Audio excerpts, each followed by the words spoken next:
We turn now to the impacts here in Virginia. One byproduct of Hurricane Helene could be rising water levels. And this morning, the James River rose to 10 feet and could go even higher. 8 News reporter Jamal Williams is live. And Jamal, how high could these river levels go? Well, Heather, Eric, I spoke with a James River expert who says we could see water levels rise up to 11 feet, which is just 1 foot shy of flood stages.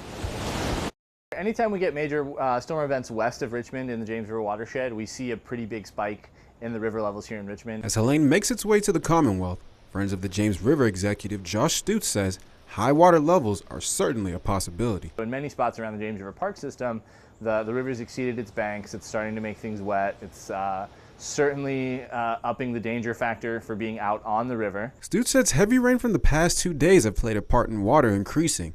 As a result, the water is pushing with a lot more force and moving faster. It's also pushing a lot of debris, which is building new hazards throughout the river as trees get hung up to form new strainers, as rapids change with the higher water levels, as more stuff gets pulled into the river. He says experienced boaters who attempt to get in the water should move with caution or don't go in at all. We really don't want to see a situation where people get in over their head.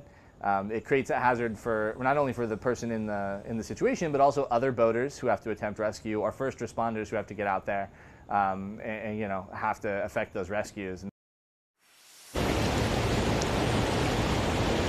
Now, Stutz says we could see further impacts of Hurricane Helene and possibly reach flood stages over the next 24 hours.